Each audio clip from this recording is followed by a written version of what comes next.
Market crash होना एक clear event होता है, पेनफुल होता है, अनकंफर्टेबल होता है, बट क्लियर होता है। आपको पता होता है मार्केट गिर रहा है, कुछ बड़ा हो रहा है। अनसर्टेनिटी अलग होती है। अनसर्टेनिटी स्लो एंजाइटी क्रिएट करती है। रोज मार्केट ऊपर नीचे, कभी थोड़ा रैली, फिर सडन करेक्शन। हेडलाइंस कंफ्यूजिंग होती है, ओपिनियंस एक्सट्रीम हो जाते हैं। 2025-26 का फेज कुछ ऐसा ही लग रहा है। कभी लगता है सब ठीक हो रहा है, कभी लगता है कुछ गलत होने वाला है। हर एक्सपर्ट कॉन्फिडेंट है, पर हर एक्सपर्ट ऑपोजिट चीज बोल रहा है। और यहीं पे इन्वेस्टर सबसे ज्यादा गलती करते हैं। अनसर्टेनिटी के टाइम पे हम क्लैरिटी ढूंढने लगते हैं, हम प्रेडिक्शन चेस करते हैं। मार्केट अब क्या करेगा, नेक्स्ट 6 मंथ्स में क्या होगा, इस बार अलग तो नहीं है। पर लॉन्ग टर्म इन्वेस्टर्स यहाँ एक फंडामेंटल चीज समझते हैं। अनसर्टेनिटी का सोल्यूशन प्रेडिक्शन नहीं होता, अनसर्टेनिटी का सोल्यूशन जजमेंट होता है। आज मैं आपके साथ 3 प्रिंसिपल शेयर करूंगा जो लॉन्ग टर्म इन्वेस्टर्स फॉलो करते हैं जब मार्केट्स अनसर्टन लगते हैं।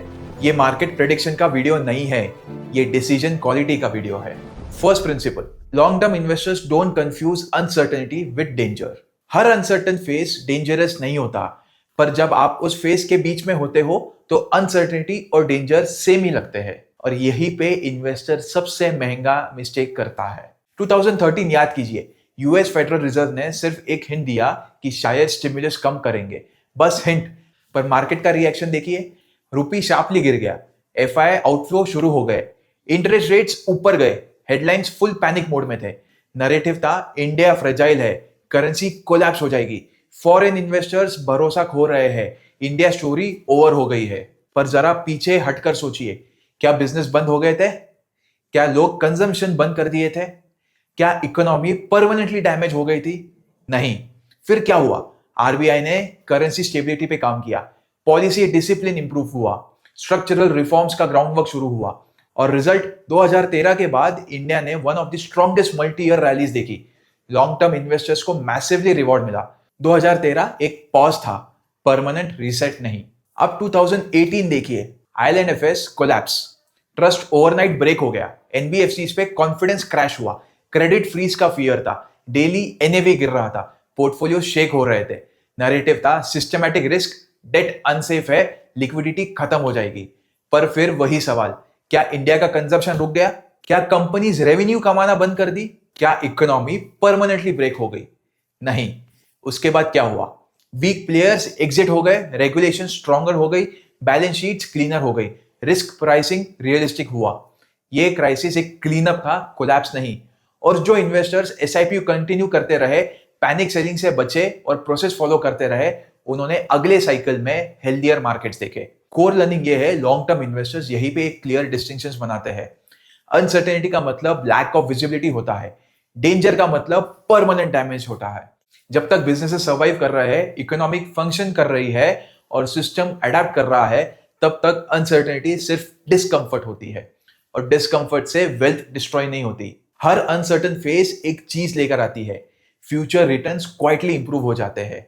फियर के टाइम वैल्यूएशंस रीजनेबल होती है और एक्सपेक्टेशंस रीसेट हो जाती है। पर यह बेनिफिट सिर्फ उनको मिलता है जो इन्वेस्टेड रहते हैं। मार्केट का एक सिंपल रूल है, pain is the entry fee for long term returns.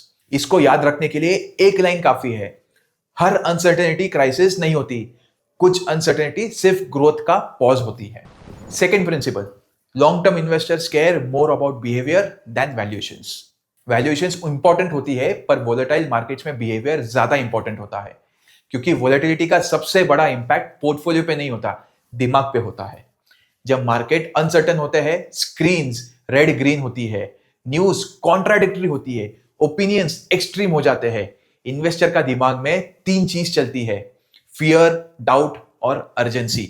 Fear कहता है और गिर गया तो, डाउट कहता है कहीं मैं गलत तो नहीं, अर्जेंसी कहती है अभी कुछ एक्शन लेना पड़ेगा। और यही से इमोशनल डिसीजन शुरू होते हैं। एक्सट्रीम फियर में लोग गलत टाइम पे सेल करते हैं, एक्सट्रीम ग्रीड में गलत टाइम पे बाय करते हैं। लॉन्ग टर्म इन्वेस्टिंग में दोनों ही महंगा पड़ता है। फियर लॉस से नहीं आता, फियर लैक ऑफ कंट्रोल से आता है। हम कुछ करना चाहते हैं क्योंकि कुछ करना इमोशनली सेफर लगता है कुछ ना करने से। पर लॉन्ग टर्म इन्वेस्टर ये समझते हैं emotion is not equal to decision. जब सब पैनिक कर रहे होते हैं, लॉन्ग टर्म इन्वेस्टर रिएक्शन नहीं देते, वो पॉज करते हैं। पॉज का मतलब होता है तुरंत बाय सेल नहीं, पोर्टफोलियो बार बार चेक नहीं करते, नॉइज से थोड़ा सा डिस्टेंस हो जाते हैं। पॉज का पर्पस होता है रिग्रेट अवॉइड करना, नॉइज से दूर रहते हैं। WhatsApp university, Twitter experts, TV debates, office discussions, family advice सब बोल रहे होते हैं इस बार अलग है, अब तो निकल जाना चाहिए। पर कॉमन हर्ड बिहेवियर का एक रूल होता है, हर्ड हमेशा लेट होते हैं। बॉटम के पास पैनिक, टॉप के पास कॉन्फिडेंस। लॉन्ग टर्म इन्वेस्टर्स भीड़ के साथ नहीं चलते, वो प्रोसेस के साथ चलते हैं। गोल्स को एंकर बनाते हैं। वोलेटिलिटी का एक साइलेंट डेंजर होता है गोल भूल जाना। रिटायरमेंट 20 साल दूर होता है, पर डिसीजन आज के लॉस पे ले लिया जाता है। सक्सेसफुल इन्वेस्टर याद रखते हैं मार्केट आज अनकंफर्टेबल है, पर मेरा गोल दूर है। गोल क्लैरिटी इमोशंस को ऑटोमेटिकली कंट्रोल करती है। वोलेटाइल टाइम्स में हेडलाइंस का काम होता है फियर क्रिएट करना, क्लैरिटी देना। लॉन्ग टर्म इन्वेस्टर सिंपल सवाल पूछते हैं, बिजनेसेस चल रहे हैं, अर्निंग्स आ रही है, इकोनॉमी अडेप्ट कर रही है?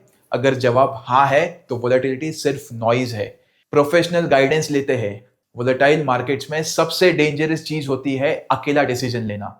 एडवाइजर का रोल रिटर्न्स बताना नहीं होता, एडवाइजर का रोल होता है बिहेवियर प्रोटेक्ट करना।